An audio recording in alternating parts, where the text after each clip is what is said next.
Alrighty. So, whether you like it or not, shows like Jersey Shore and Jerseylicious have become huge hits with the people of North America. And slogans such as GTL, which is drink, tanning, and laundry, it is undeniable that the use of tanning beds has exploded onto the scene in the last few years, becoming more popular with the exposure it's been getting from these shows. Indoor tanning has been around since the early 1970s. Europeans were the first to discover indoor tanning by using sun lamps that used ultraviolet and UV lights. In North America, it's typically seen as a cosmetic use, but the industry's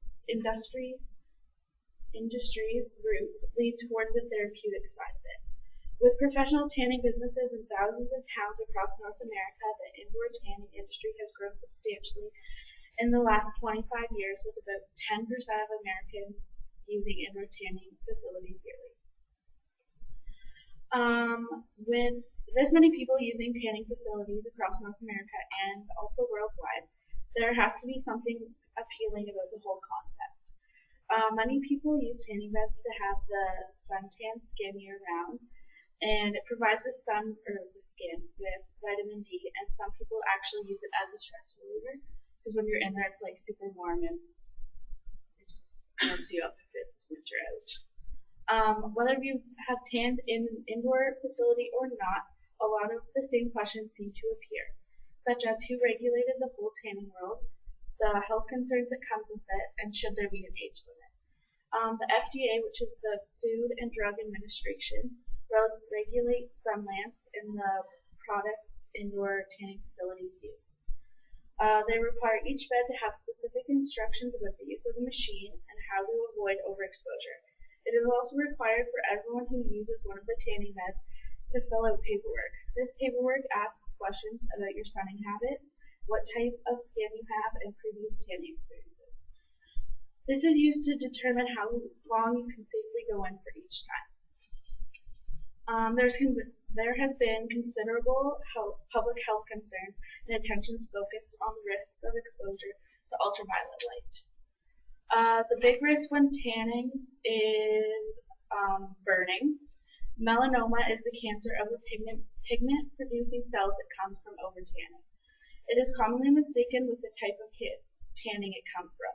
A lot of people are blaming tanning beds for giving this cancer to people because it can be more difficult on the skin than the actual sun, when in all actuality, sitting in the sun can be equally as harmful as tanning beds. Melanoma is simply the process of becoming repeatedly sunburnt and usually occurs on the non-sun exposed parts of the body. If you really think about it, no matter what you do in real life, there's always a risk of something bad happening, like us sitting here right now. Something bad could happen. For Maslow's hierarchy of needs, I thought it fell between the self-esteem and self-actualization.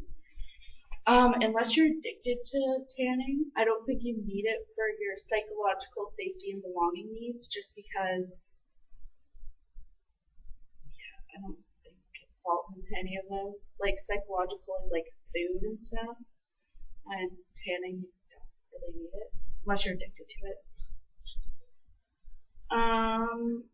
Although tanning beds are usually frowned upon, they're actually proven to medically help people who suffer from sensitive skin or psoriasis.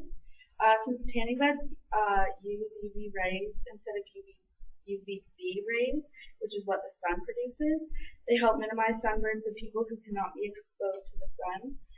And personally, because I am so pale, I have to be super careful in the sun, and especially like in the summer. So if, like, recently I went to Jamaica, so I went to the tanning beds before I left, just so I have like a base color, so I wouldn't burn as much as I usually do, which it helped a little bit, but still I had to be really careful. Tanning is a privilege that should not be abused, and there's actually a term called being tanorexic, which is someone who actually can't function without being tan. And you may remember the girl that was like super tan, and she brought her daughter into the tanning salon when she was like 5 years old, and she got burned. So this is a video, and this is like a prime example of a tanorexic person.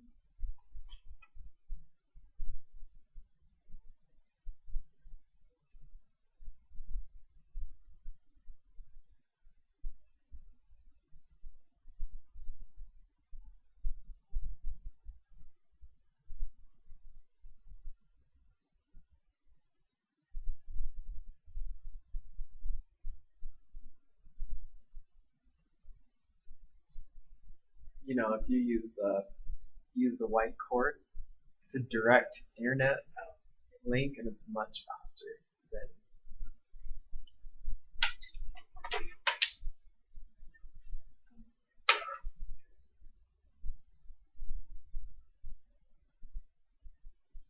Can you hear it? Oh, I can Daughter, just 5 years of age, into a tanning booth. ABC's Lindsay Davis has the story. It's clear in her mugshot that Patricia Krenzel enjoys going to sun tanning salons. The problem is she's accused of taking her 5-year-old daughter along with her. And while she doesn't deny that they went to the tanning salon together, she says her daughter Anna didn't tan. When a child speaks, me, mommy, we tanning, and me, mommy, do go tanning. Mommy tans, and she sits outside the booth. The 44-year-old New Jersey mom was arrested and charged Monday with second-degree child endangerment as a result of her daughter's sunburn. The pediatrician said that she's got a little bit of a sunburn, but it was the only weekend that was warm. We were out doing the gardening. The 5-year-old school nurse noticed she had a rash. The little girl told her it was from going tanning with Okay, Aya. so that is like a prime example of what you shouldn't do in tanning.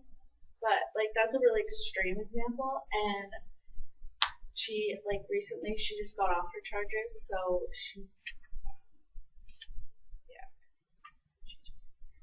Okay, so in the end, tanning is your choice, and as I said, some people use them occasionally, some people use them daily, some people don't use them at all. It's a personal choice, but it's a choice that you shouldn't have used. That was the end.